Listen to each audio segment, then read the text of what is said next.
Amen. Chaque jour qu'on va se connecter, il y a une récompense. Il y a une récompense. Nous sommes techniquement au jour 4, mais dans le programme, nous avons dit ça, c'est le jour 3. Parce que le jour 1 technique était normalement le jour 0. Donc, nous sommes à mi-parcours, si on peut le dire. Presque à mi-parcours. Demain, ce sera véritablement à mi-parcours. Donc, à mi-parcours, c'est souvent dans les œuvres, comme quand Néhémie rebâtissait le temple. À mi-parcours, ce qui se passe, c'est que le découragement vient. La familiarité s'installe, tu as un programme, tu maîtrises. Et le Seigneur dit, il nous encourage. Il nous encourage. Il dit, allons jusqu'au bout. Tétélestai. Dans les femmes qui finissent ce qu'elles commencent. Dans les femmes qui ont ces principes-là, que quand je commence, je termine, je finis, je vais jusqu'au bout. Je suis consistante, je suis engagée. Donc, prions pour que nous puissions continuer le programme. Continuer le programme, aller jusqu'au bout. Demain, c'est on sera au milieu de parcours. Donc, nous savons qu'au milieu, il y aura les Sambalat et les Tobia, comme dans Néhémie.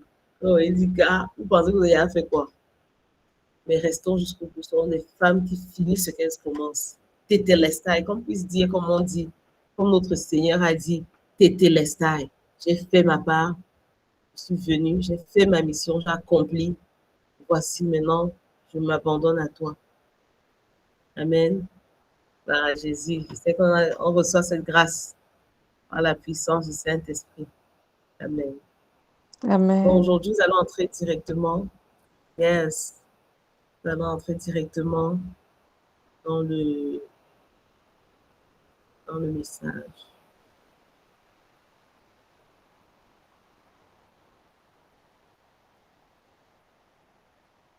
Je vais baisser un peu du bureau.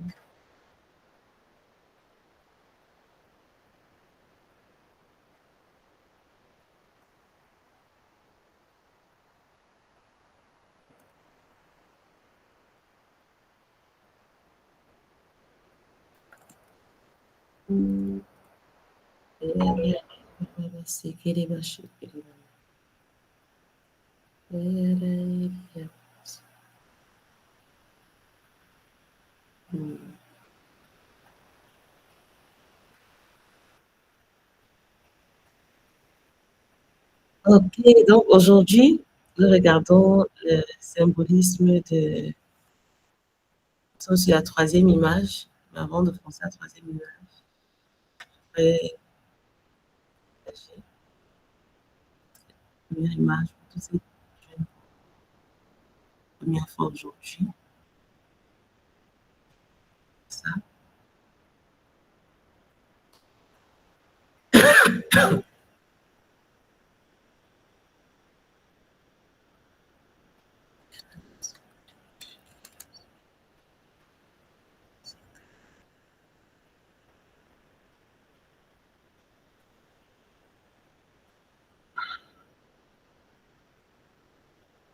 Aide-nous, Saint-Esprit.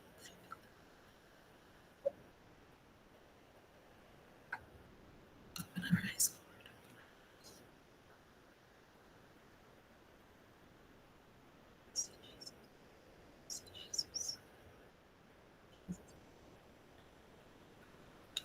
Jesus. Open the eyes of our understanding. Give us living revelation. Give us understanding. Give us living revelation. Ouvre les yeux de notre compréhension, donne-nous une révélation vivante et les yeux de notre cœur. Illumine les yeux de notre cœur. Que ta lumière vienne faire briller et chasser les ténèbres. Que ta lumière vienne faire briller et chasse tous les ténèbres. Illumine notre sagesse, illumine notre compréhension. Illumine nos pensées, même maintenant. Cette session. Au nom de Jésus.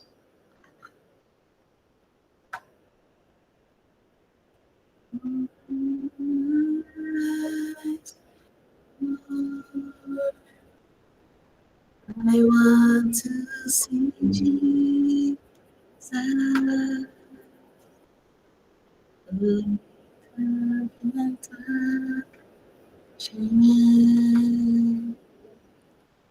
see that I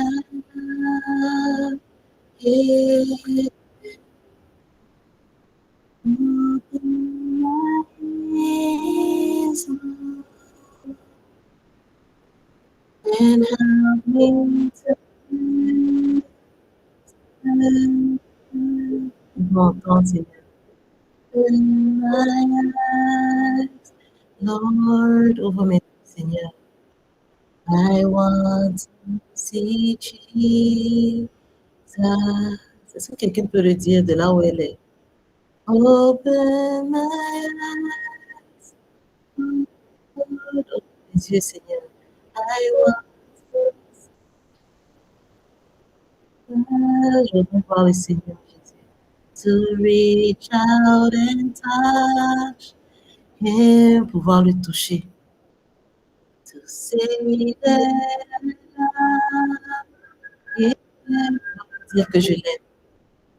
Open my ears, Lord. Ouvre mes oreilles, Seigneur. And help me to listen et entendre. Open my eyes, Lord.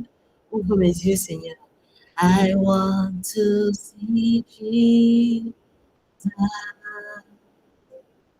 Ce sont des simples chansons et qui que tout le monde dit aide-moi. Son qui dit, c'est que tu m'approches, je ne pas. Aide-moi pour mes yeux. C'est toi, Saint-Esprit. Help me to listen. Aide-moi à entendre. Aide-moi à être une écouteuse qui entend, comme disait le Seigneur, c'est ceux qui entendent entendre. Un bon entendeur, comme c'est bon disait un bon entendeur, salut. Ceux qui ont les oreilles entendent, comprennent. Ils n'entendent pas, comprennent. Tu vas demander l'aide du Saint-Esprit. Chacune de nous, pour voir, pour comprendre. Les yeux, que les yeux s'ouvrent, que les yeux s'éveillent. Pour comprendre, pour voir, pour percevoir. Comme je disais, quand on faisait l'étude biblique sur Marc 6. Même quand les disciples étaient avec Jésus, ils le voyaient seulement comme leur pote, leur gars sûr. Et malgré tous les miracles que Jésus faisait, ils ne percevaient pas ce que Jésus était en train de faire. Mais ils le voyaient, mais ils ne le percevaient pas. Donc, quand ils étaient dans la barque, quand ils marchaient, ils ont vu comme un fantôme, mais ils n'avaient pas perçu que c'est Jésus. On a illumine notre compréhension pour que nous puissions percevoir ce qu'il est en train de faire en cette saison, en ce jour, en ce moment.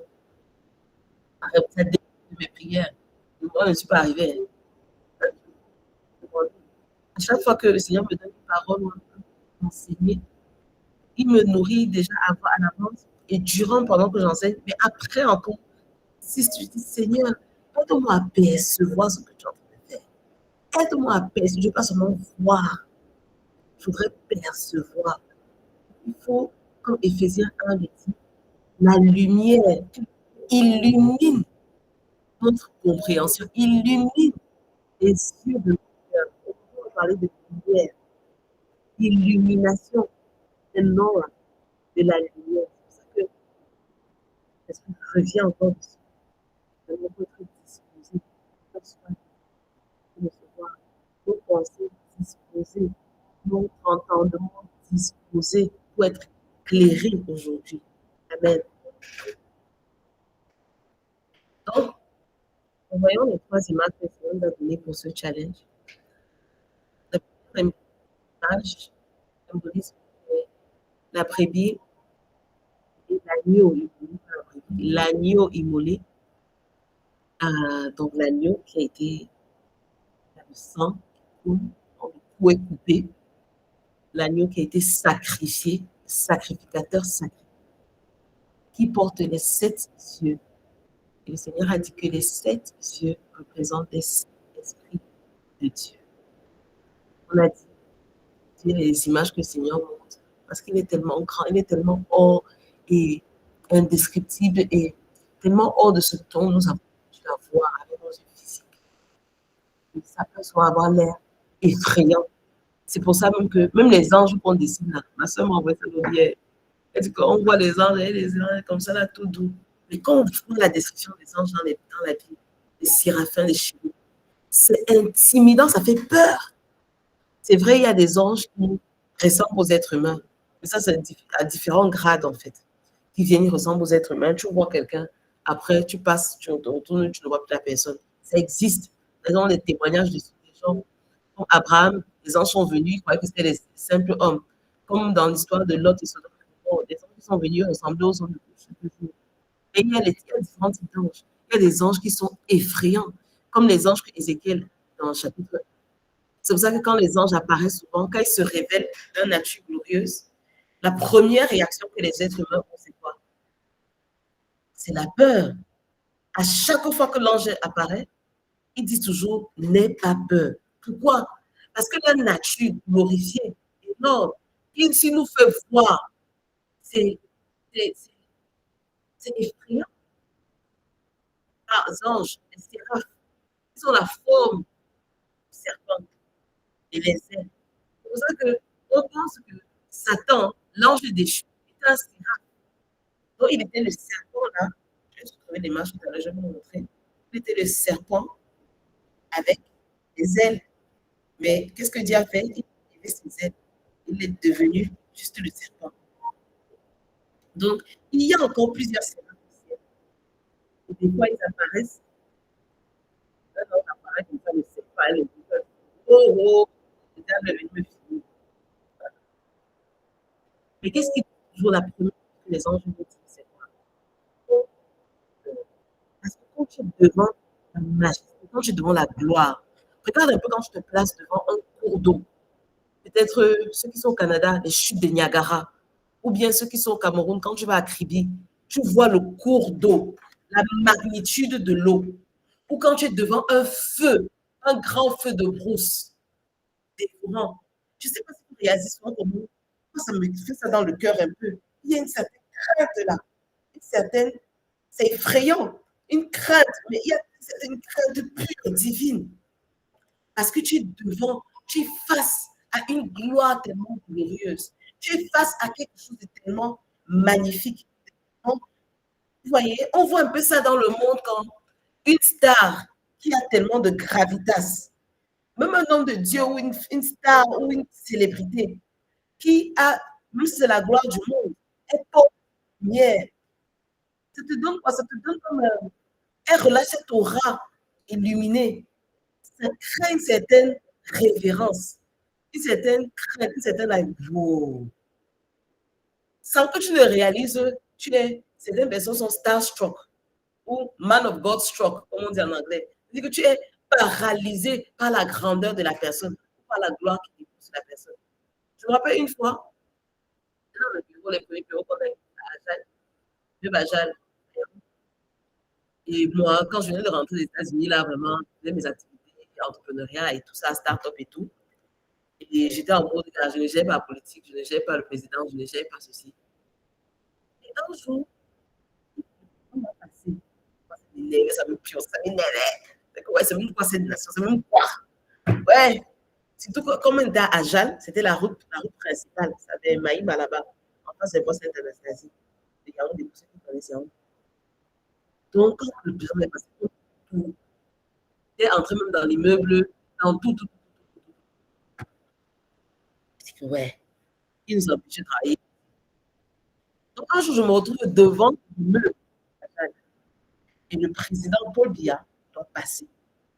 Et il y a les groupes de danse là, les you et tout. Moi, je me dis que moi là, il savait que moi, le président me manque, ça là, je ne fais pas ça, vraiment, je ne suis pas politique, je ne suis pas. Ça peut nous énerver, pourquoi il bloque même la France?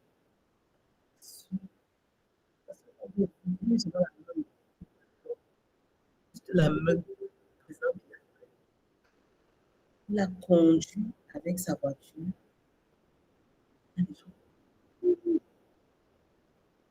D'accord.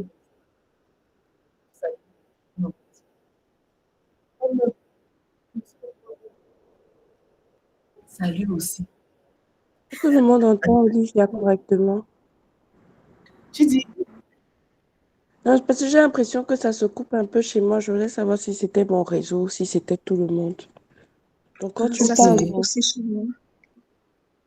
ça se coupe, ça s'entrecoupe. Même Oui, ici, ça ça se coupe, coupe. oui. Ok, Mhm. attends, je vais voir comment faire. Merci.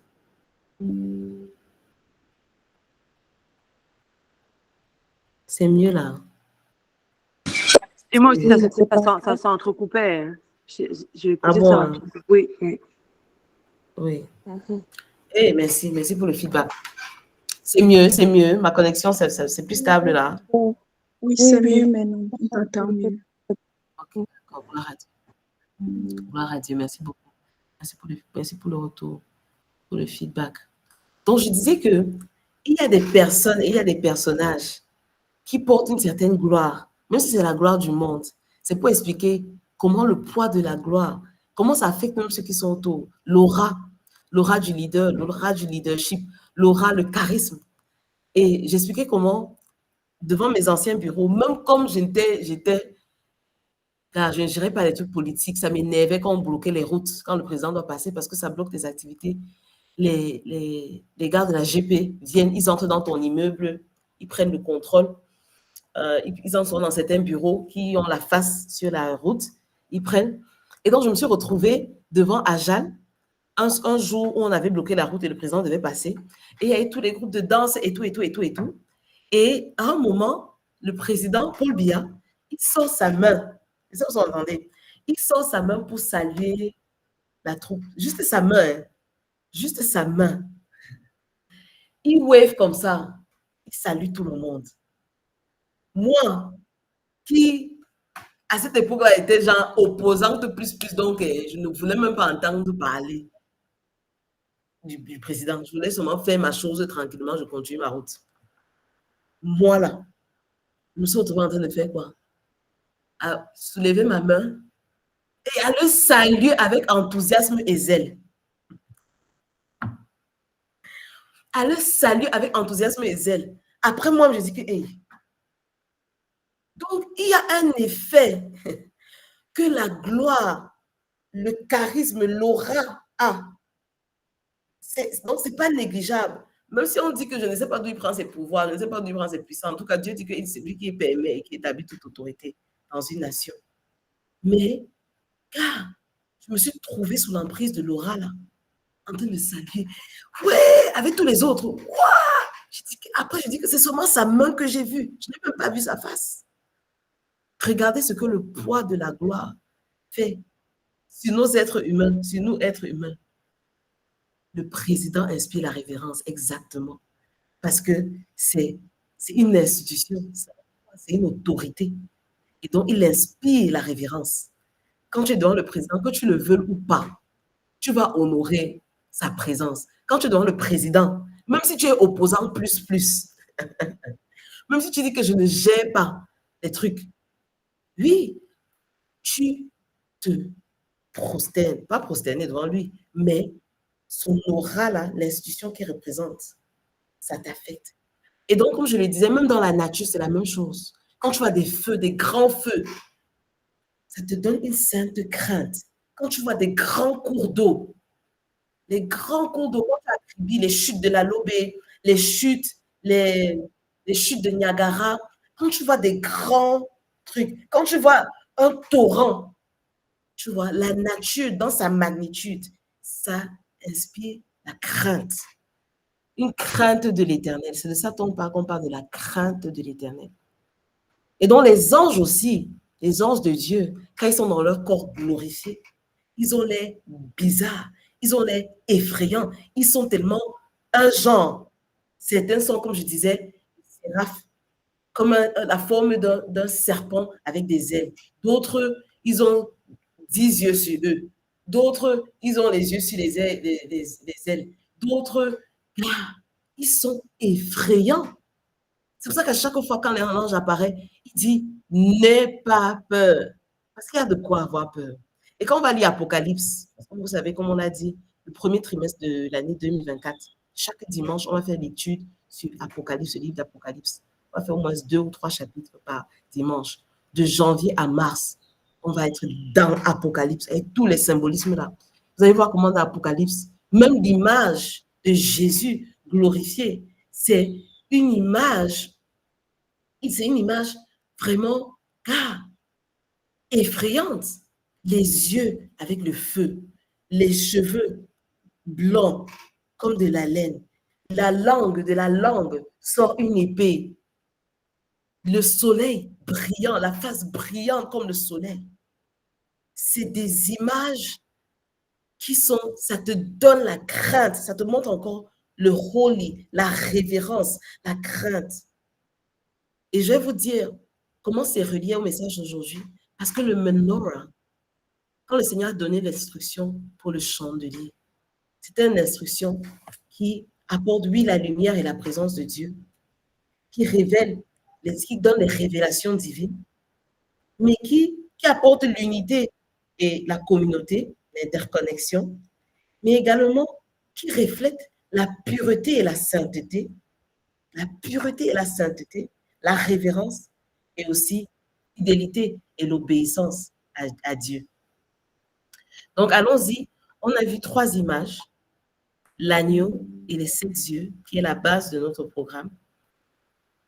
On a vu l'image du caillou qui a 7 yeux, encore des images qui peuvent être très effrayantes. On voit qu'à chaque fois, Jésus parle de lui et les 7 yeux, c'est toujours l'Esprit de Dieu, le Saint-Esprit, les manifestations du Saint-Esprit.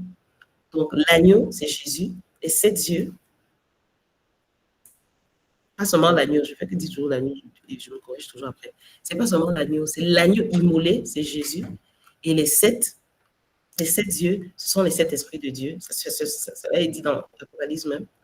La pierre, ici, dans Zacharie 3, verset 9, c'est aussi Jésus, la pierre angulaire, ce qui nous bâtissons le temple spirituel, la maison spirituelle. Et les 7 yeux, ce sont les 7 esprits de Dieu. Et maintenant, le menorah, c'est Jésus qui représente aussi l'arbre de la vie. Et les 7 lampes, ce sont les 7 esprits de Dieu. Donc aujourd'hui, on va zoomer sur cela. Et on a dit depuis le début qu'il y aura beaucoup de contrefaçons de la révélation de Jésus. Lui-même, il le dit dans Marc 13 et dans le chapitre sur la fin des temps, Matthieu 24. Il y aura beaucoup de personnes qui vont venir s'appeler le Christ. Il y aura beaucoup de personnes qui seront les contrefaçons, surtout durant ces derniers temps.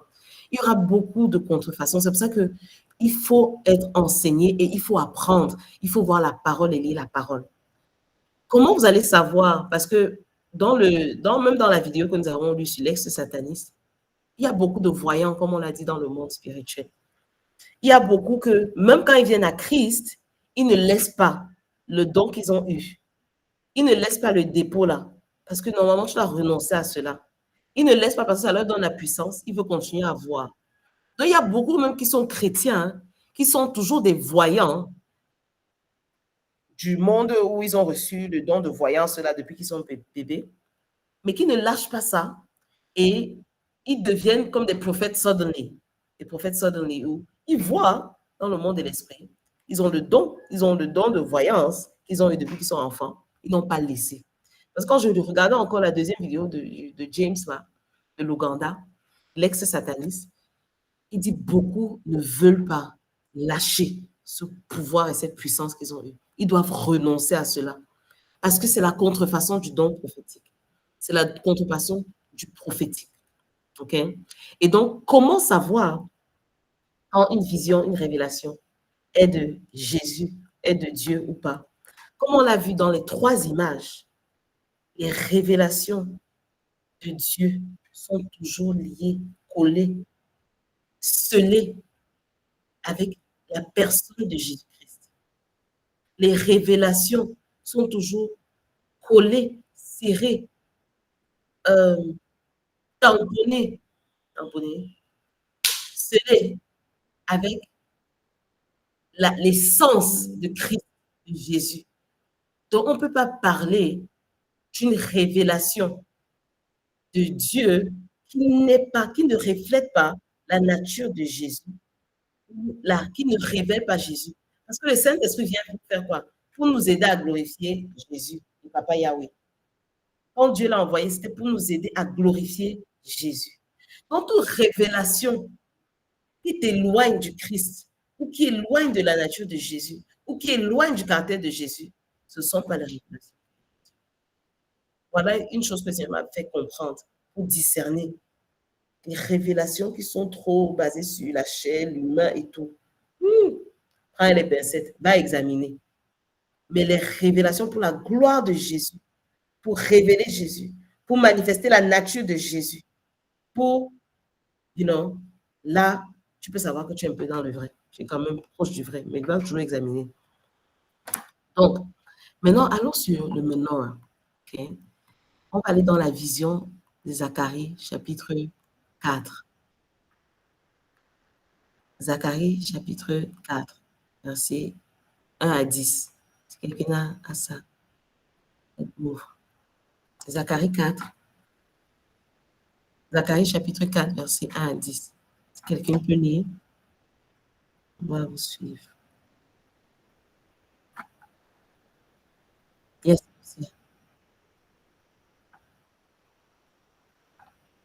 Go ahead, Lucia.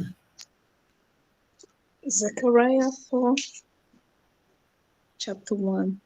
I read in Jesus' name. Amen. The vision of the lampstand.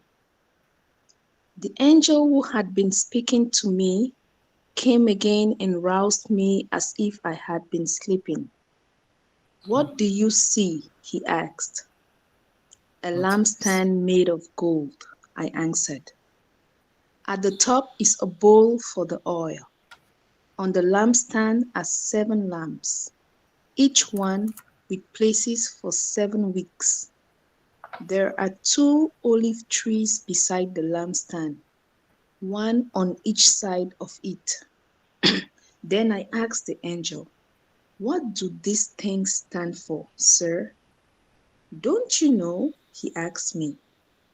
"No, I don't, sir," I replied.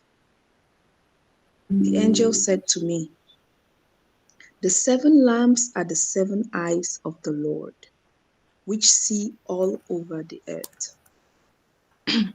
Then I asked him, "What do the 2 olive trees on either side of the lampstand mean? And what is the meaning of the 2 olive branches beside the 2 gold pipes from which the olive oil pours?" Where do I stop? Amen. Yes. Thank you. Donc là, on a la vision et on a l'explication de la vision. Donc la Bible elle-même a donné, dans la Bible, on donne la vision, mais on donne également l'explication de qu'est-ce que la vision veut dire.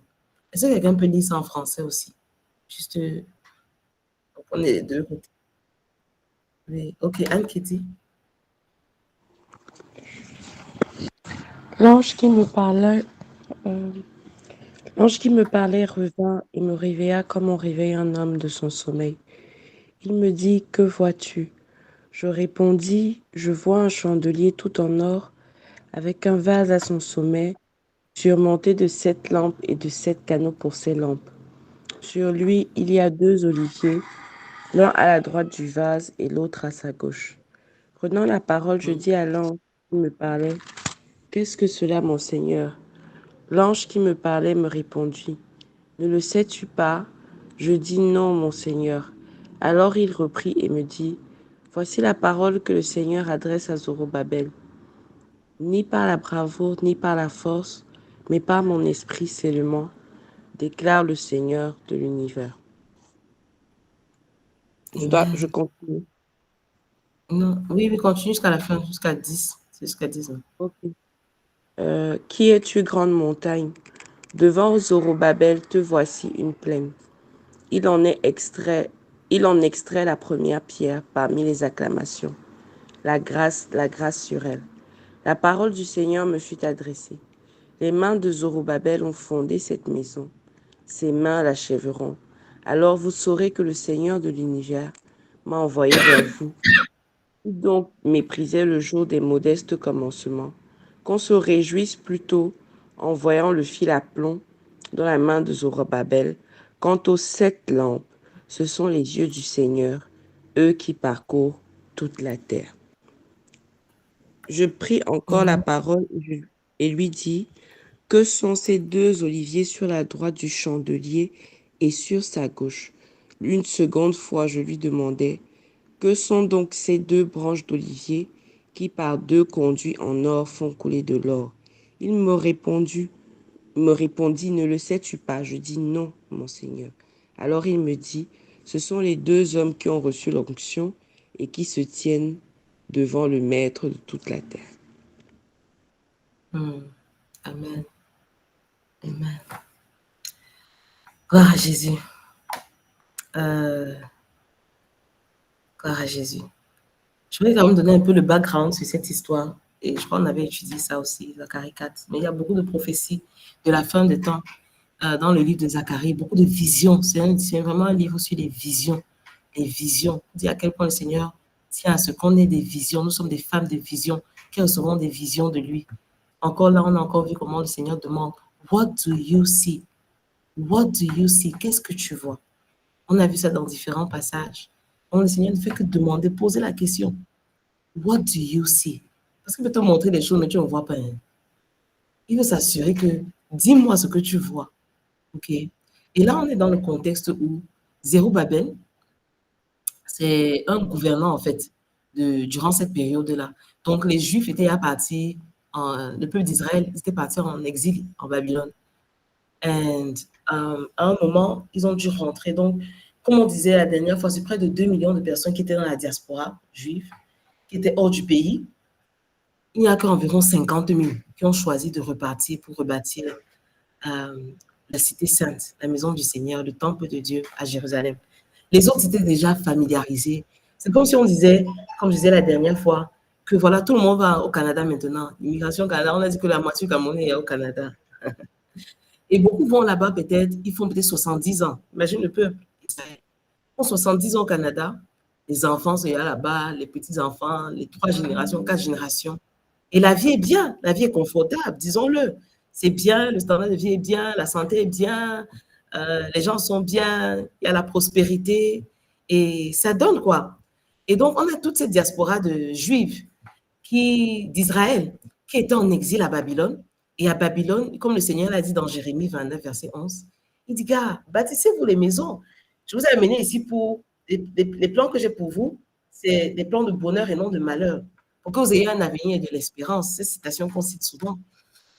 Mais c'est Dieu qui dit à son peuple à Babylone que, bon, voilà, ne restez pas seulement ici, là, que vous attendez de retour en Israël. Pendant que vous êtes là, priez pour la ville de Babylone, priez pour les leaders, priez pour là où je vous ai planté, priez. Et donc, on a une grande diaspora juive. Ils sont devenus près de 2 millions à Babylone. Ils étaient en captivité. Mais le Seigneur avait toujours promis, c'était toujours une prophétie, que vous allez rentrer dans votre pays.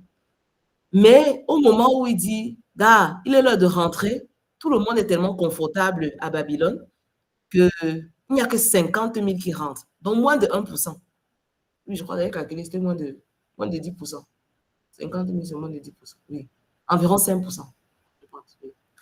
Donc, voilà le peuple d'Israël qui se retrouve, et dans Zacharie, en fait, le prophète Zacharie, il est en train de parler à Zerubbabel, qui est le gouverneur, qui a décidé aussi de rentrer. Et Zerubbabel, en fait, certaines personnes, quand on voit le travail de rebâtir Israël après la captivité, on pense à Néhémie simplement. Mais en fait, Zerubbabel est venu avant Néhémie. Zerubbabel est venu environ 57 ans avant Néhémie. Donc, Zerubbabel est rentré. Lui, il a d'abord commencé à bâtir le temple. C'est pour ça que quand on a vu dans Agé, Haggai, le Seigneur a d'abord envoyé le prophète Agé, Haggai, pour encourager, pour motiver le peuple, pour leur dire, continuez à construire. Je suis là, je veille sur vous, bâtissez mon temple. OK? C'est d'abord le prophète Haggai. Haggai, c'est là que 2 chapitres. Dans le chapitre 1 et 2, c'est dans le chapitre 2, justement, où il dit, l'or et l'argent m'appartiennent. C'est à toi que je donne ma bague, my signet ring, pour montrer que je suis avec toi. Détachez-vous et répentez-vous des problèmes de vos parents. Et ensuite, dans Zacharie, qui vient exactement juste après Agé, Haggai, ils étaient des contemporains, des prophètes contemporains. dans Zacharie, il donne maintenant ce message à Zacharie. Il donne cette vision à Zacharie, la vision de Zacharie chapitre 4, qui est une vision très prophétique, mais aussi qui montre la fin des temps aussi. Il y a beaucoup de visions de la fin des temps dans Zacharie. Vous allez voir, quand on va étudier Apocalypse de janvier à mars, vous allez voir comment il y a beaucoup. Apocalypse a tellement, un tiers d'Apocalypse, c'est basé sur les révélations de l'Ancien Testament. Et donc, Zacharie, qui est le prophète, on lui donne cette vision pour Zerubbabel, pour l'encourager. Il dit que tu as le soutien divin. Tu dois être rassuré. Le Seigneur est avec toi. Ne prends pas peur. Prends courage. Oui, c'est un faible commencement. Oui, construis ce temple. Il y a beaucoup de, il y a beaucoup de citations bibliques qu'on dit qui viennent du livre de Zacharie et qui étaient destinées à encourager Zerubbabel. Par exemple, quand le Seigneur lui dit « Je serai la muraille de feu autour de toi » dans Zacharie chapitre 2, verset 5. « Je serai la muraille de feu autour de toi et la gloire à l'intérieur. » Ou dans la première vision qu'il a, où les anges viennent pour mesurer le temple, comment le temple sera grand. Il vient mesurer la tente, comment ce sera grand. Pourtant, il est dans une période où il n'y a que 5 000 juifs. Il n'y a que 50 000 qui sont rentrés. Mais les anges viennent mesurer pour s'assurer que quand 1 million seront là, il y aura assez d'espace. Donc la vision, la puissance de la grandeur dans la vision, la puissance de vouloir voir loin à l'avance, 10 ans, 20 ans, 30 ans, 50 ans à l'avance, et de pouvoir bâtir pour ces 50 ans-là, pas bâtir seulement pour 2024. Et donc, quand le Seigneur nous appelle à les révélations et à ces visions, nous devons aussi être des femmes qui avons des grandes visions. Pas seulement la vision pour notre vie en 2024. Moi, ma famille, mes enfants, mon mari. Gars, c'est trop pauvre comme vision. C'est trop petit comme vision. Je pense et je crois véritablement que chacune d'entre nous, le Seigneur a donné une vision grande, plus grande qu'elle-même. Ce n'est pas seulement moi, plus grande qu'elle-même. Et donc, quand il donne cette vision-là, il amène les prophètes pour l'encourager. Et c'est ça le contexte, en fait, de Zacharie 4. On lui dit, ne t'inquiète pas, toute montagne devant toi sera aplanie. Le Seigneur Jésus lui dit, ne t'inquiète pas, bâtis le temple, tu seras la muraille autour de ce temple. Ça veut dire quoi? Parce que tout temple, toute cité qui n'avait pas de mur à l'époque était une cité fragilisée. Tout peuple qui n'avait pas de mur qui l'entourait était un peuple fragilisé. Tout peuple qui n'avait pas quelque chose qui était comme un enclos, c'était vraiment difficile. Vous voyez? C'est pour ça que le symbolisme du mur, de la barrière, du mur qui entoure, ce n'est pas pour rien. Ce n'est pas pour rien. Zerubbabel est venu bâtir le temple. 57 ans après, Néhémie est venu bâtir quoi? Le mur et les portails et les murs qui entouraient le temple de Dieu. Mais entre les 57 ans-là, Dieu les a rassurés. C'est moi qui serai votre barrière. C'est moi qui serai votre mur. C'est moi qui serai, qu'on parle souvent, qu'on prie, une haie de feu. C'est de ça, ça fait allusion à ça, à Zacharie, chapitre 2, verset 5, où Jésus dit, je serai une haie de feu autour de vous et je serai la gloire à l'intérieur. Et donc, la haie de feu, là, est spirituelle. Quand on revient encore sur le témoignage de l'ex-sataniste, il disait, il y avait comme une haie autour de ce pasteur. Et la haie a été faite par quoi? Les 20 femmes intercesseuses, qui étaient une haie de feu autour. Ils étaient comme une haie de feu autour. Quand on dit ces paroles dans la prière, il ne faut pas prendre ça à la légère. C'est la vérité. On dit une haie de feu autour de toi, c'est la vérité. Je vais vous rappeler le témoignage que j'avais fait quand j'étais tombée enceinte des jumeaux. Quand j'étais tombée enceinte des jumeaux, on avait prié, je vous ai dit, vous connaissez le témoignage. On avait prié, mon mari et moi, quand Joshua a eu 2 ans, on disait que bon, on est prêt pour concevoir encore. Donc, on est venu, on a demandé au Seigneur que, pardon, déjà beau essayer la première fois, on n'avait pas prié. Le janvier, là, quand on était prêt, quoi, le janvier, là, il n'avait pas conçu. En février, je dis que le truc, ce n'est pas aussi facile et naturel et organique qu'on pensait. En février, je dis à mon mari que, gars, faisons notre prière d'accord, parce qu'on a toujours fonctionné la prière d'accord, mon mari et moi. Et puis, faisons la prière d'accord avant qu'on ne consomme le mariage. On s'est mis à genoux, on a demandé, Seigneur, il faudrait des jumeaux. Et la semaine, là, le Seigneur nous a visité, il m'a donné lésions dans le ventre. Et il m'a fait comprendre que ce sont les jumeaux. Qu'est-ce qui s'est passé? Mon mari a voyagé, il est allé aux États-Unis. Quand je suis allée chez le gynéco, et il commence à voir, il voit un petit œil. Oui, je vois, il y a une présence d'un bébé. Et là, dans mon esprit, je sais que j'avais la conviction qu'il y aura un deuxième. Et il continue, il dit, hey, je vois un deuxième œil. Donc, ils sont comme des yeux. Ils sont encore tout petits là. Un deuxième œil. Hey. Je dis, my God. Donc, j'étais à 6 semaines déjà, 7 semaines. Donc, à 4 semaines d'abord, avant d'arriver à 6 semaines. À 4 semaines, quand normalement ma période mensuelle devait venir à 4 semaines, j'ai commencé à dire vraiment, c'était vraiment prophétique. J'ai dit, babies, I love you. Please stay. Don't go out. Ne sortez pas. Ne sortez pas. Nous vous voulons, nous vous désirons. Restez. Restez à l'intérieur. Je commençais à les appeler babies. Je commençais à dire babies. Je n'ai pas dit bébé. Je parlais au sang qui doit être créé comme bébé. Le sang qui devait sortir là. Normalement, naturellement, on va dire, mais non, ce sont des menstrues, c'est normal et tout. J'ai dit que babies, stay in there. We want you. We desire you. We need you. We ask for you. Nous vous voulons. Je leur parlais. Je leur parlais. Donc, ça, c'est à 4 semaines. À 6 semaines, je vais, le truc, l'écho confirme. L'écho confirme. Donc, maintenant, je dois aller voir le gynécologue. Je vais la voir à 7 semaines. Elle dit, oui, effectivement, c'est ça. Non, je me suis allée la voir à 8 semaines. 8 ou 9 semaines. Elle dit, effectivement, c'est ça. Il y a effectivement des jumeaux, mais ne dis à personne. La crainte, non? Ils ont commencé à mettre la peur. Ne dis à personne, non. Parce que d'habitude, tu sais, avec les jumeaux, après un peu parti, après un peu parti, ça veut dire quoi? Même dans les termes médicaux, elle disait un peu parti. En fait, c'était quoi? Quand le sang, tu perds le sang et un bébé reste. Mais dans le sang, là, il y a quoi? Il y a les cellules de cet enfant.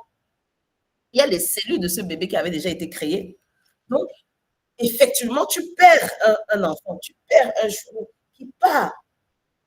Elle m'a dit ça, j'ai dit que, hein? Donc, il y a le risque que je peux perdre. Donc, il y a le risque que, et tu me dis que je reste tranquille. Elle dit, oh, il y a intercessors. Je ne vais pas mobiliser tous les intercessors. J'ai appelé maman spirituelle. Je n'ai pas appelé, j'ai annoncé, le jour où j'ai annoncé, c'était le jour de l'anniversaire de mon père, 7 avril 2018. J'ai annoncé à papa, à ma maman spirituelle, et il y avait un autre homme de Dieu, je pense. Je leur ai dit, voici, la première chose qu'ils ont fait, c'était à 9 semaines. Première chose qu'ils ont fait, ils ont dressé une haie de feu autour de mes entrailles. Impénétrable. Impénétrable au monde de l'ennemi. Impénétrable. Ils ont sécurisé les bébés là. On dit qu'ils ne battaient nulle part. Vous êtes là. Il n'y a pas que les docteurs ont dit que machin truc. On s'en fout. Vous êtes là jusqu'à la gare. Donc je leur disais que vous là, ton pied, mon pied, jusqu'à la gare. Personne ne part, personne ne sort du bateau. Je suis l'arche de Noé. Personne ne sort. Ils ont dressé une haie de feu autour de moi. Waouh! Ils ont balisé, protégé les entrailles. Donc, vraiment, quand tu as une grossesse qui réussit, en grâce. Et comme c'était une grossesse gémellaire, comme vous le savez déjà, ils étaient dans le même placenta. Ils n'étaient pas dans deux maisons différentes, ils étaient dans le même placenta. Donc, il y avait, non seulement les grossesses gémellaires sont à haut risque, quand les bébés sont encore dans le même placenta, là, il y a encore les risques plus. Donc, chez tous les docteurs que je partais, que ce soit au Cameroun, que ce soit aux États-Unis, je me disais, oh, attention. Et que, donc, c'était seulement, donc on te faisait que même si tu es peace ou tu es zen, on veut seulement que tu aies la peur en toi. Mais à chaque fois que je faisais, j'étais en paix. Je savais d'où les enfants s'y viennent. C'est que Dieu ne donne pas, en donnant, ne voulant pas donner, ne donnant pas, mais voulant donner. Ce n'est pas sa nature. Ce n'est pas sa nature. On dit les bénédictions et les bénédictions viennent pour enrichir. Ne sont aucun chagrin. Je répétais les phrases là, je me répétais ça. Je disais que Seigneur, tu es le Père de lumière. Tu donnes tout don parfait, tout ton excellent vient de toi. Tu donnes comme la lumière stable que tu es. Tu ne fluctues pas, tu n'es pas une lumière. Hein? Tu es un menorah. Vous allez voir comment le menorah était alimenté. On demandait que ce soit alimenté par l'huile pure. Donc la lumière était pure. Ce n'était pas fluctuant. La lumière qu'on a ici, là, dans chacune de nos choses, c'est des les lumières qui clignotent un peu, ça regarde bien. C'est pas pur. Mais on dit que tous ceux qui sont allés au ciel, qui ont une visite au ciel, ils disent que c'est une lumière pure. Et quand je dis Seigneur, Père, tu es le Père, donc tout ton excellent vient. Donc je devais me rappeler à chaque fois que j'allais visiter médicale. Et comme quand tu as encore les jours là, donc tes visites médicales sont encore plus. Aux États-Unis, même, on te fait boire certains trucs pour que ça provoque un diabète. Si ça peut provoquer le diabète, il n'y a pas eu de provocation de diabète. Et ça n'est très, quand les lumières dans le corps.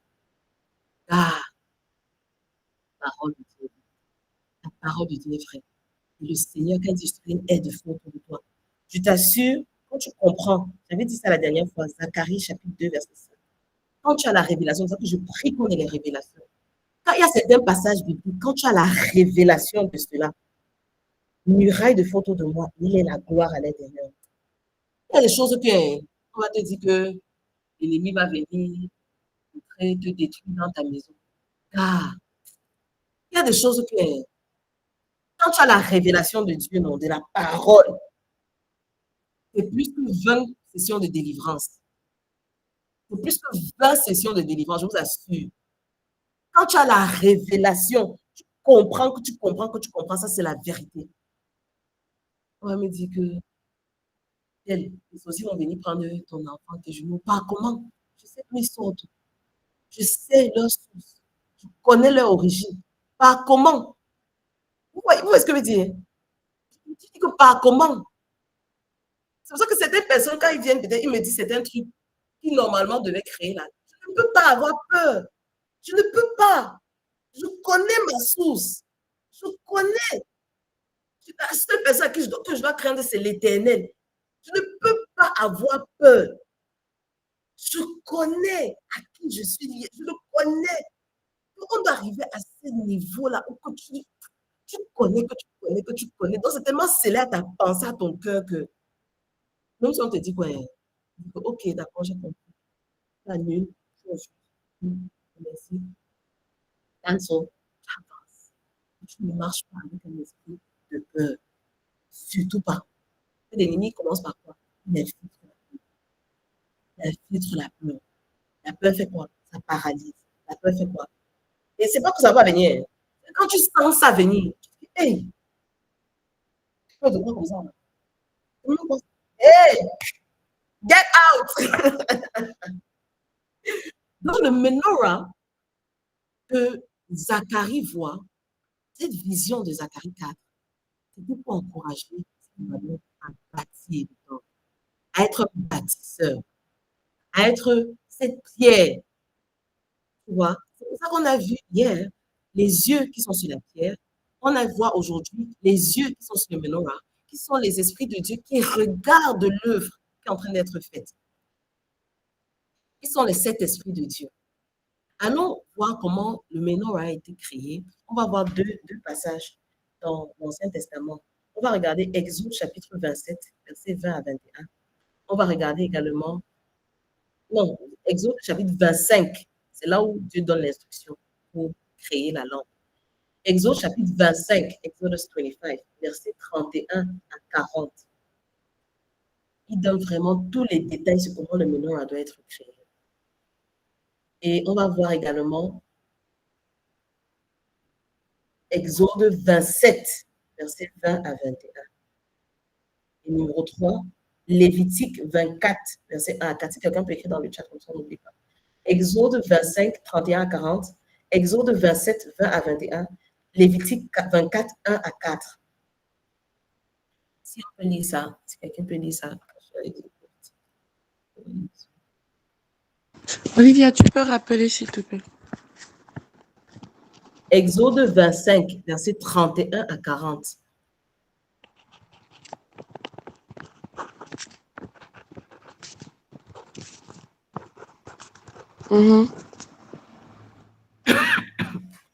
Vas-y, lis. Celle qui ne peut déjà préparer Exode 27, 20 à 21. C'est pareil. Oui, Exode.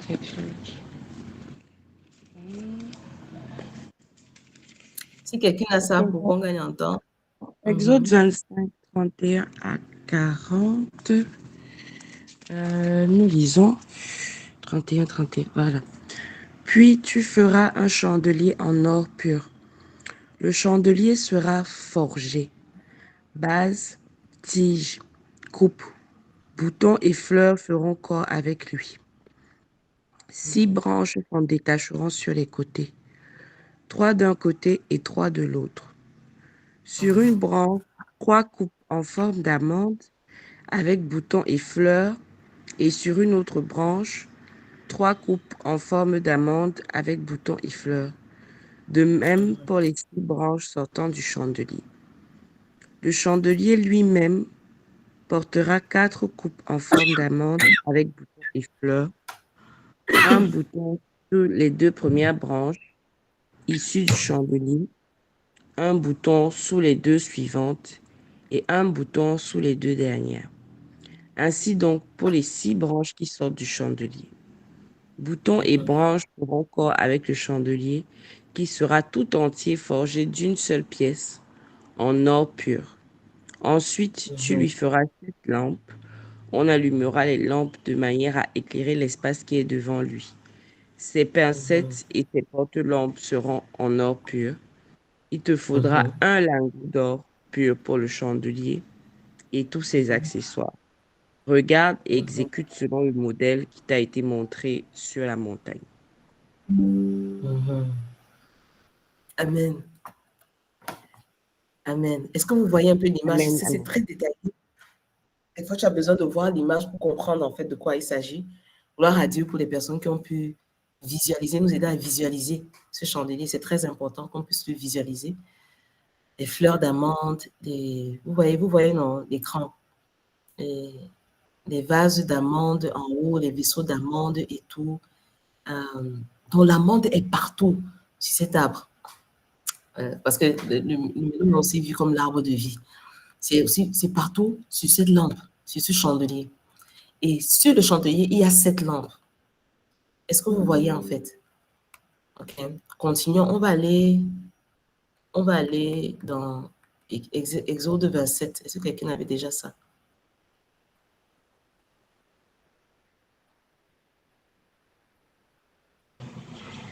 Oui, vas-y, Mariana. Exode 27, 1 à 21. Ok, on m'entend, ok. Exode 27, 20 à 21. Tu ordonneras aux enfants d'Israël de t'apporter pour le chandelier de l'huile pure d'olive concassée afin d'entretenir les lampes continuellement.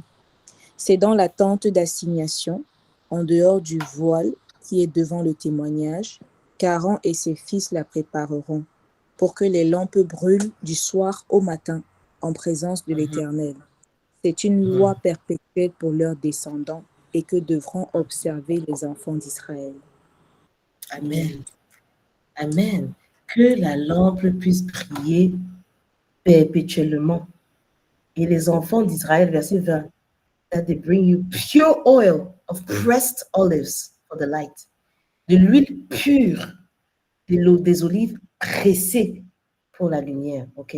L'olive qui est pressée, qui donne l'huile pure, pure olive oil, pour que la lumière, les lampes puissent brûler continuellement.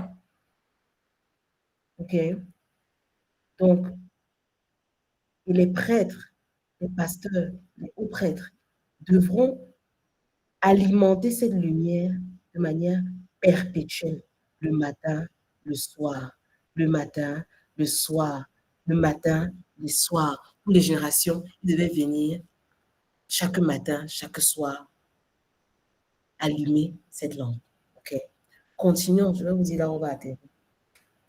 Lévitique 24, versets 1 à 4. Je ne sais pas si vous voyez le menorah sur l'image.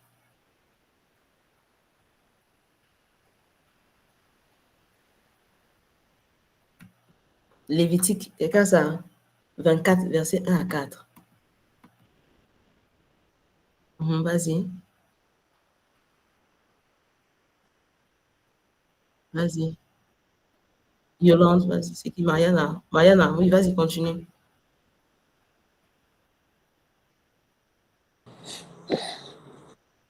Ok. Lévitique 24, versets 1 à 4. Hein. Ok.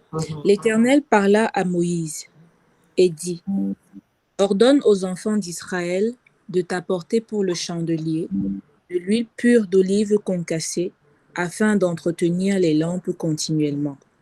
C'est en dehors du voile qui est devant le témoignage, dans la tente d'assignation, qu'Aaron la préparera pour que les lampes brûlent continuellement du soir au matin en présence de l'Éternel. C'est une loi perpétuelle pour vos descendants. Il arrangera les lampes sur le chandelier d'or pur pour qu'elles brûlent continuellement devant l'Éternel. Amen. Amen. Amen. Donc ici, on voit encore le rappel de venir avec l'huile d'olive pure. OK? Et que chacun doit apporter son huile pure pour alimenter la lampe du Seigneur, pour alimenter le chandelier, pour que ça crée une lumière pure. L'emphase, le Seigneur m'avait fait beaucoup examiner ce menorah parce que c'était l'image qu'il a donnée pour, l'image de Zacharie 4 qu'il avait donnée pour le mouvement qu'on a de l'intercession pour la nation. Et on a un programme qui s'appelle Lumière à Babylone, où on met en exergue les enfants de Dieu qui sont des lumières dans différents secteurs, dans la santé, dans les médias, dans la communication, dans le gouvernement, dans la politique, dans le business. Et il m'avait fait étudier en fait le menorah durant cette période-là. Mais je ne savais pas que même en cette fin d'année, on devait continuer à analyser cela. Et de cette étude-là, et même ce que j'ai encore continué à étudier, en fait, vous voyez le menorah, pour vous donner un peu le contexte, c'était un des symboles que Dieu a demandé pour la tente. Vous savez, dans la tente, le tabernacle de Dieu, il y avait 3 niveaux. Il y avait le outer courts, le parvis, il y avait le lieu saint, et il y avait le saint de saint. Donc, le menorah était dans le lieu saint. Et c'est le seul instrument qui était uniquement fait d'or. Donc, tous les autres, même la table-ci, le showbread, ça, c'était fait avec le plaquet au-dessus. Donc, c'était un plaquet or dessus. Donc, il n'y avait pas, c'était pas pur. C'est très important de comprendre pourquoi le menorah est pur. Donc, le Seigneur a dit dans Exode 25, il faut que ce soit fait d'un talent d'or. Un talent d'or, c'est environ, je crois, environ 30 kilos d'or. Et que le talent là, n'est pas comme si on prend une pièce ici, on colle. On prend une pièce ici, on colle. C'est un talent, c'est 30 kilos là. Et c'était quoi? 1,60 m. C'est véritablement, j'aime 1,60 m. Donc, quand vous voyez ma taille comme ça là, 1,60 m, la taille du menorah, c'était gigantesque. Et c'était la seule chose qui créait la lumière, qui donnait la lumière dans le lieu saint. OK? Ça me montrait la lumière sur le pain, que les 12 pains qui représentaient la main de Dieu. Ça donnait la lumière sur le truc de l'encens là. Donc, c'était la chose qui donnait la lumière. Il fallait qu'il y ait toujours la lumière. Il n'y ait pas de ténèbres. Il y ait toujours la lumière, matin et soir. Mais quel type de lumière? En fait, si vous voulez faire le contraste, aujourd'hui, on a des bougies qui ont des fils là. Des fils là. Et quand on allume ça, ça crée la fumée. La lumière qui venait de l'huile d'olive, ce qui est expliqué, c'est que ça ne crée pas la fumée. C'est une lumière pure. Une lumière pure. Donc, on voit l'or pur, on voit l'huile d'olive pure pour créer une lumière pure. Le Seigneur, depuis quelques mois, il nous appelle à la pureté. Comme je le dis toujours, et comme vous le savez, je vous explique toujours que dans le monde des ténèbres, il y a toujours les contrefaçons de ce que Dieu a créé. Okay? Dieu crée quelque chose, mais il y a toujours une contrefaçon. Parce que l'ennemi ne peut rien créer. Il n'est pas créateur. Dieu, c'est le seul créateur. L'ennemi, c'est une créature, un ange déchu. C'est pour ça qu'il n'est pas l'adversaire de Dieu. Il n'est pas son adversaire. Ils ne sont même pas sur le même pédestal. Le Seigneur a dit qu'il est notre adversaire. Il n'est même pas l'adversaire de Jésus. Il est l'adversaire de qui? Nous. Et Dieu, Papa Yahweh, en Jésus-Christ, il a voulu montrer que un être humain régénéré, qui m'appartient, qui dépend sur Jésus-Christ, peut vaincre Satan, peut vaincre la puissance de Satan. C'est pour ça qu'il est notre adversaire, à nous, non à Dieu. Donc, il va créer les contrefaçons de lumière. Dans le monde, il y a les contrefaçons de lumière. Il y a la lumière qui crée la fumée. Tu viens la lumière, après là, tu étouffes. Après, ça donne des effets bizarres. Il y a la lumière de la gloire du monde. C'est clair, mais après, ça te fracasse. Il y a des lumières qui ne sont pas bonnes.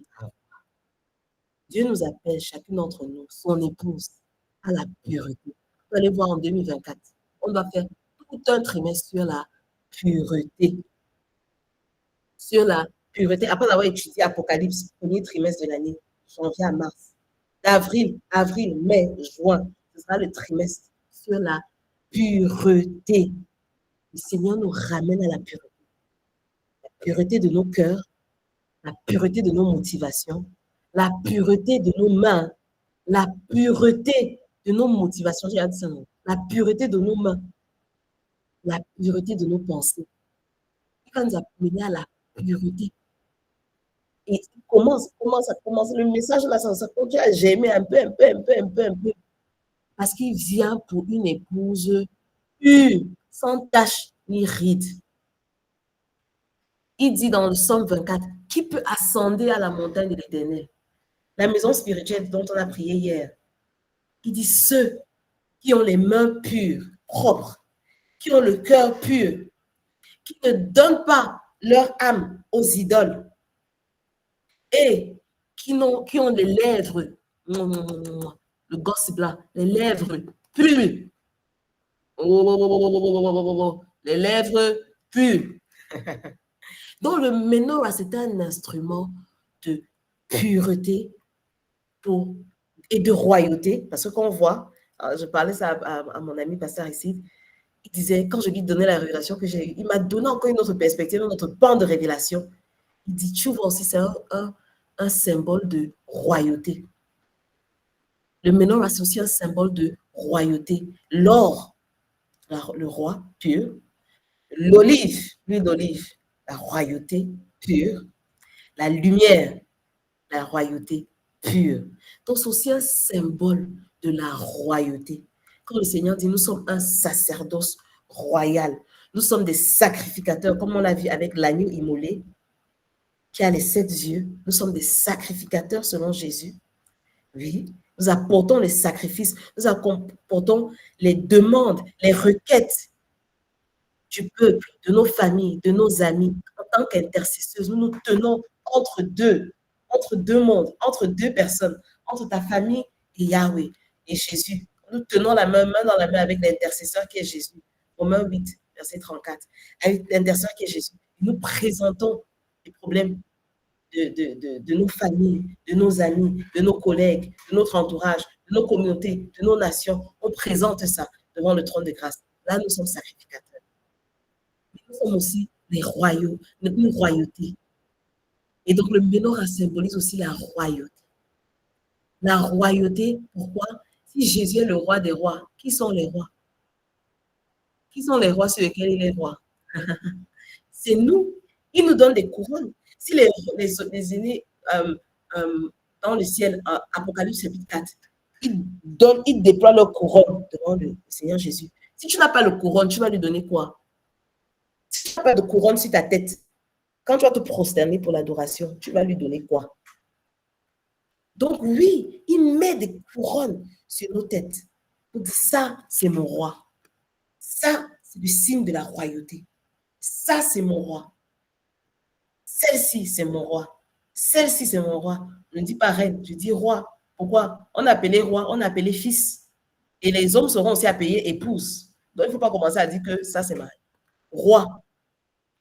Chaque femme là, dit que tu es roi. C'est ça. Il n'a pas dit reine, il a dit roi. OK. Nous sommes des rois.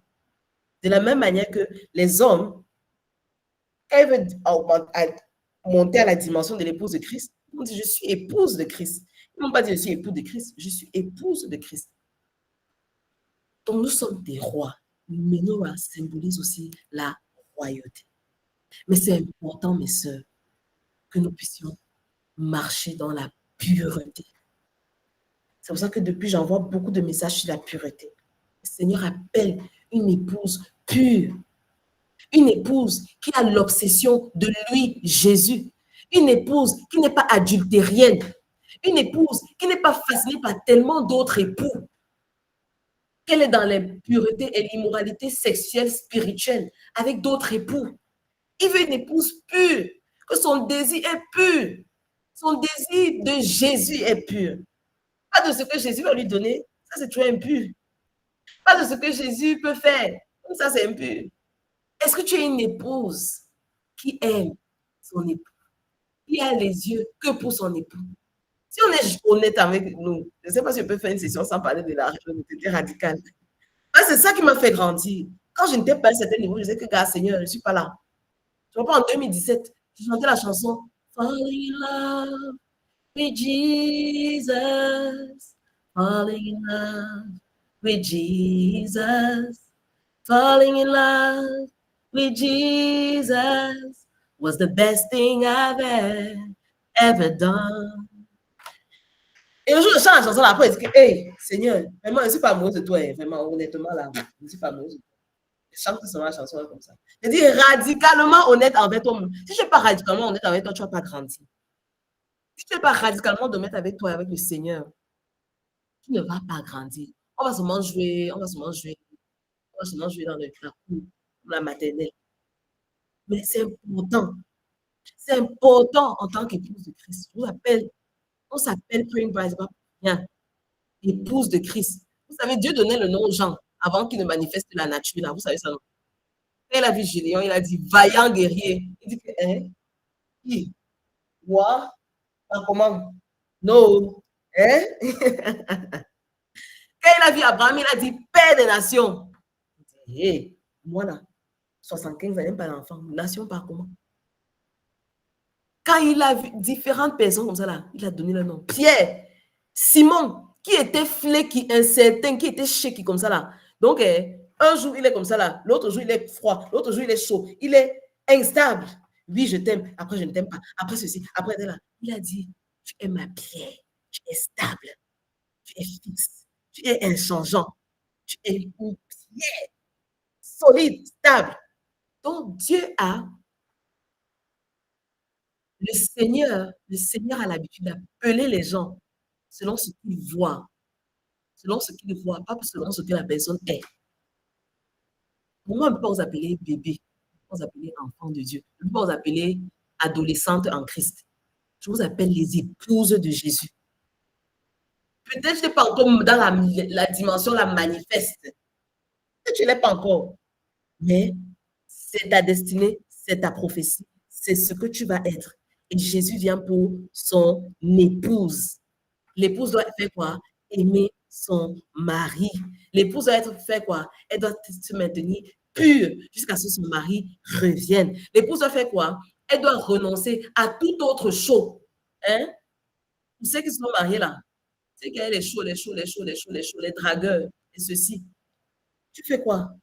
Tu renonces à tout ça. Tu dis que gars, pardon, ne m'appelez même pas, ne me bipe même pas, n'écris même pas, ne viens même pas commenter sur ma photo sur les réseaux sociaux. Hey, tu es jolie, hein? Coucou, comment tu bois? Tu dis que pardon. On parlait ça Laetitia l'autre jour. Je ne cherchais plus là-bas. Oh.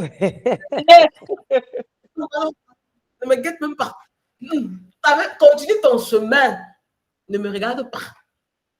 L'épouse doit être... Donc, tu as dit que je ne veux aucun autre époux que Jésus.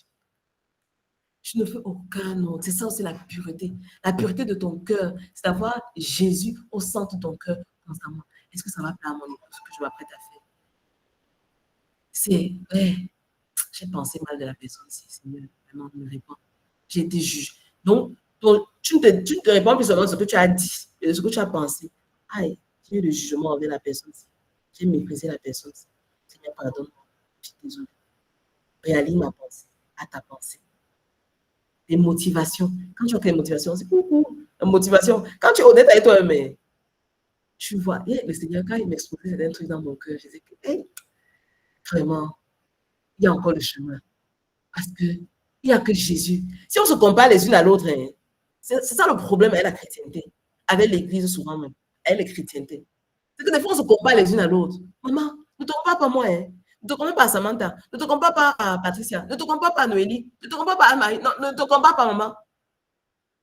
Si c'est pour que ça t'encourage, ça te motive, que je vais arriver à cette dimension, oui. Mais c'est quand ça te dit que, oh, la personne, si. Non, moi, je suis. Car notre seule comparaison, c'est à Jésus. Hein. C'est à Jésus. Il y a des fois, vous savez quoi? C'est m'a convaincu. Il m'a convaincue. Il y a des fois, quand je travaille, comme j'ai fait le travail avec les enfants de la rue, là, je dis que c'est un ministère que, hein, si ce n'est pas ça, c'est un esprit qui te dit, maman, pas give up. Je vous assure qu'il y a tellement de fois que j'ai voulu give up. Je dis, ouais, c'est comment? C'est comment? C'est comment? Pourquoi je dois. Pourquoi? Honnêtement, dans mes discussions, je dis que, ouais, Seigneur, tu vas. Je t'ai donné cette personne. Parmi tous les enfants, parce que lui, là, il va tirer tous les autres. Donc, maintenant, tout problème médical, même quand je suis une game fauchée, comment il dit, oh, ma mère. Je dis que, oh, Seigneur, je fais comment? Ma mâchoire s'est cassée, ma mâchoire s'est brisée, je suis tombée de la moto. Il a personne. Ah, je dis que je fais comment? Des fois, je dis que, ouais. Des fois, Dieu va me questionner dans mon cœur. Ta motivation, là, quand tu l'aides, c'était quoi? Après, il va être une aide pour toi. Et que tu calcules. Tu donnes là pour qu'après, la personne doit être redevable envers toi. Tu sais comment Dieu me fouette à chaque fois. Quand je donne, il aime d'abord, je ne sais plus la dernière fois, parce que la conviction que j'avais, quand tu donnes à quelqu'un, parce que tu es en train de calculer que la personne doit être redevable envers toi, et tu es en train de donner parce que la personne t'a donné ou parce qu'après, tu vas demander une faveur à la personne, donc il faut que tu donnes maintenant. Ouch! Ce sont les calculs impurs, je vous assure. Personne ne voit, mais Dieu en te voit, donc c'est impur. Quand tu viens, je sais qu'il y a beaucoup de problèmes de masturbation. On sera surprise. Il y a beaucoup de problèmes de masturbation parmi les femmes. Parmi les femmes, on pense que ce sera la chose des hommes. On pense seulement à la chose des hommes. Mais Dieu veut mettre la lumière dessus. Aujourd'hui, c'est la journée de la lumière. Non? Il y a beaucoup de problèmes de masturbation parmi les femmes. Je vous assure, dans mes années de ministère, depuis 2 ans, il y a près de 7 femmes qui sont en Christ, qui servent l'Éternel, qui servent l'Éternel, qui ont confessé ne pas pouvoir se détacher de cet esprit de la masturbation, de pouvoir elles-mêmes créer leur propre plaisir. Elles sont accroches à cela. Et ce n'est pas pur, monsieur. Ça salit tes mains, ça salit ton attention, ça salit ton cœur. Et ce qu'il faut faire, c'est amener ces choses, exposer ça à la lumière. Exposer à la lumière. Il n'y a pas plus puissant que la lumière pour te délivrer de certains péchés. Et maintenant, te lier avec des personnes qui vont te rendre accountable. Donc, je ne pointe pas le doigt à quelqu'un. Je dis, peut-être tu vas penser que je parle de toi, je ne parle pas de toi. Il y a plusieurs personnes. Tu vas penser que tu es la seule. Tu n'es pas la seule. Tu n'es pas la seule. Je dis qu'il y a plusieurs personnes qui m'écrivent au privé. Et je voudrais exposer ça parce que c'est un problème qui est dans l'Église. Parmi les femmes, la masturbation, la pornographie. Je vous assure, on croit souvent que c'est des choses des hommes. Moi-même, je vais donner mon témoignage. Moi, je n'ai pas eu de problème avec la masturbation. Mais quand j'avais 13 ans, je me rappelle très bien, je suis tombée sur un livre porno de mon père à la maison. J'avais 13 ans. Et dès là, heureusement qu'à l'époque, il n'y avait pas Internet. On dit, mon meilleur coup, par exemple, la lumière. À l'époque, il n'y avait pas Internet. Donc, c'est même moins grave que pour les jeunes aujourd'hui. Pour nous, là, c'est partout sur Internet, c'est tellement accessible. Dès le jour-là, parce que j'ai eu accès à ça, ça a créé une porte ouverte en moi. J'ai commencé à être accro. Mais heureusement qu'il n'y avait pas, même pas les gens que tu pouvais voir ça quelque part. Donc, quand je suis arrivée aux États-Unis à 6 ans, j'ai vu qu'il y avait des chaînes sur la télé où tu pouvais voir ça. Même avant ça, au Cameroun, Il y avait une chaîne là, où on montrait ça dans la nuit. Tu attendais comme ça, quand tout le monde va se coucher, tu vas, tu regardes. Aux États-Unis, même chose. J'allais même chez les gens. J'attendais que les gens aient dormi. Tu dis que ça, c'est quelle sorcellerie, ça? J'attendais que les gens aient dormi. J'allais regarder ça chez les gens. Il n'y a pas Internet disponible à chacun comme ça, là. Je ne sais plus quand ça s'est arrêté. Je ne sais même pas ce qui a déclenché ça. Vraiment, la grâce de Dieu, c'est un miracle. Jusqu'à j'ai peut-être fait 10 ans, de 13 ans à peut-être 23 ans, oui. Où je regardais. C'était caché, non? C'est un péché caché. Je regardais, je cherchais. Je trouvais quand les gens sont calmes, quand je vais, je regarde. Mais du jour au lendemain, je ne sais pas qui priait pour moi. Je ne peux même pas prendre le crédit pour moi parce que je sais que quand j'étais dans la période, là, ma grande soeur priait pour moi. Ma mère priait pour moi. À l'église, elle mettait nos noms. Elle prie pour sa famille. Elle prie pour ses enfants. Ma soeur aussi, elle priait pour ses soeurs.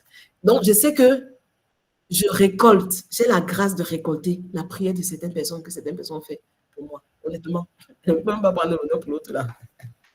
Du jour au lendemain, je n'avais plus d'envie pour ça. Je n'avais plus d'envie. Même mon mari, à ce moment, dans le mariage, il avait ça. J'ai prié, j'ai prié. Je lui ai dit que non, c'est pas normal, c'est pas bon. Moi, je m'étais à délivrer, vraiment à Dieu. Sinon, nous deux, on devait être dedans ensemble. Ajouter cet esprit-là dans notre union. Oh. Ajouter cette impureté dans notre union à deux. Oh, yo, yo, yo. Dieu merci, Marie en livre. Avant que je sois vraiment en Christ, plus, avant de ma consécration. Et mon mari, même chose. Donc, je lui ai dit que mon bébé, là, quand tu fais ça, c'est comme si tu me trompes. Non, comment? Seulement, voilà, je prends les inspirations, je m'instruis et tout. Et non, je lui ai dit que non, bébé. Honnêtement, je sens ça dans mon âme, comme si tu me trompais. C'est comme si tu faisais de l'habileté. Je ne sais pas par comment. Je ne sais pas. On dit que but God, c'était les premiers 2 ans de notre mariage. But God, j'ai prié par rapport à ça. Il a enlevé. Il a enlevé le désir là. Il a enlevé sur mon mari aussi, même le désir là. Je ne sais pas par comment. Mon mari cachait, moi je faisais aussi des investigations. Mais Amen, je sais pas. amen, gloire à Dieu. Amen. Je faisais des investigations, je voyais. Je voyais que ouais, je dis qu'encore caca, comment? J'ai investigué. Donc après là, quand j'ai investigué, je voyais que non, c'est propre, c'est clean. Petit à petit, je disais, waouh, Seigneur, comment? C'est un miracle. Je ne sais pas pourquoi le Seigneur veut qu'on mette les yeux sur ça aujourd'hui. Je pense que c'est parce qu'il veut la lumière, que la lumière brille sur ce type de choses. Sur l'impureté sexuelle. L'impureté sexuelle. L'impureté de nos mains, la masturbation. L'impureté de nos yeux, ce qu'on regarde à la télé. L'impureté de nos oreilles, ce qu'on entend. L'impureté de notre passion, du cœur, tourné à Jésus ou pas. Mais il nous donne aussi l'opportunité de nous confesser. Il dit, si tu apportes, ne marche pas dans les ténèbres, apporte dans la communion. Peut-être ce n'est pas ça lequel tu batailles. Peut-être ce n'est pas ce péché-là. Je vais arrêter l'enregistrement. Je ne veux pas que ce soit enregistré, c'est parti. Parce que je pense qu'il y a des personnes qui doivent être libérées en confessant certaines choses qu'ils ont, avec lesquelles ils bataillent. Pour qu'on soit des sœurs qui sont accountable les unes envers les autres. Pour qu'on soit des sœurs qui are sisters keepers. OK? On ne soit pas comme Caïn qui dit que moi, pourquoi? Est-ce que je suis my brother's keeper? Alors que chacun gère sa vie.